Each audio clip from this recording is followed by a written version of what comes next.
We should impose a no-fly zone if the UN will not move now. We should impose a no-fly zone, and we should commit 2,500 NATO troops. You could take out the Jiangsu tomorrow. I went there. I sat in the borders. I went in those camps. You're going to have thousands and thousands and thousands of people die. We got to stop talking and act. That's why last Monday I went to see the President of the United Nations, as the General Assembly, as well as the Secretary General, to make that point. Raise your hand if you agree with Senator Biden that the United States should use military force to stop the genocide in Darfur. We're talking about a no-fly zone? Hold on. Those hypotheticals aren't going to work.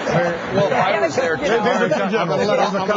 is an important issue. Absolutely. Ask about a no-fly zone. I think you'll get about American troops. us behind Joe's policy. You start with the no-fly zone, but very often, Senator Clinton, that could move on to other operations. Well, if we're not going to engage in these hypotheticals, I mean, one of the jobs of a president is being very reasoned in approaching these issues, and I don't think it's useful to be talking in these kind of abstract hypothetical terms. And I think that I don't want to return to that. I was there. Governor, would you use force to save people in Darfur?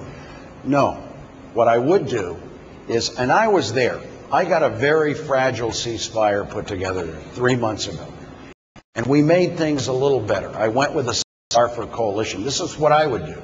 Number one, more UN peacekeepers. The government is refusing to make this happen. Secondly, economic sanctions. We've imposed them, but they're weak. We need European countries to make them happen. Third, we need China to lean on China, which has enormous leverage over Darfur. And if the Chinese don't want to do this, we say to them, maybe we won't go to the Olympics. And lastly, what we need is a country, a foreign policy that cares about Africa, that cares that 300,000 human beings have died, have been massacred, that over 2 million have lost their homes, gender-based violence, rape. America should care about Africa, and we don't. What about that idea? Hold on a second.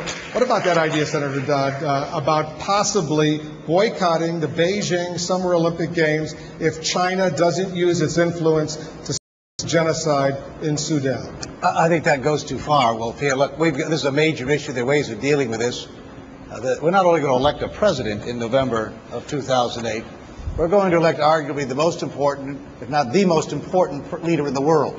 And it's going to be critically important that we use the tools available to us to exercise the influence we'd like on China, on Russia, and other nations to be more cooperative and participate in solving some of these problems here. That's going to require real leadership based on experience that knows how to bring people together.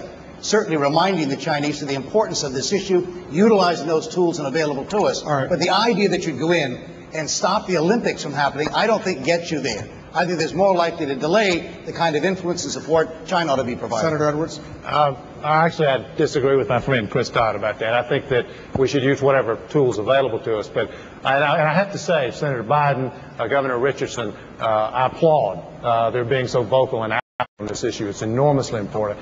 But I think all of us recognize this is a piece of a bigger puzzle, which is America no longer has the moral authority to lead in the world.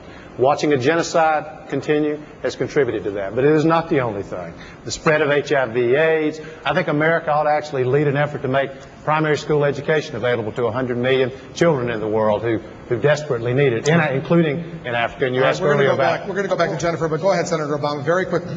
Two things. One, we are going to continue to see some of these problems in ungoverned spaces. And we've got a security interest and a humanitarian interest in dealing with this. And we've got to work internationally to figure out how we can get forces to stop genocides like this. Second point, our legitimacy is reduced when we've got a Guantanamo that is open, when we suspend habeas corpus. Those kinds of things erode our moral claims that we are acting on behalf of broader universal principles, and that's one of the reasons why those kinds of issues are so important. Let's go back to the People are going to cancel the Olympics. People are going to cancel the Olympics. That's not a bad question. You asked the question. Well, if you I'd like to know what my colleagues would feel about it. If you agree that the U.S. should consider boycotting the Beijing Olympics, Senator Dodd says he doesn't think that's a good idea. If you agree that it might be a good idea, raise your hand. if necessary. Well, if the reason we have no moral authority is we're not acting. I heard the same argument with Milosevic. I went over there, found out there was genocide going on, came to your husband, I said, we must act. Now look, we acted. Not an American was killed. We saved hundreds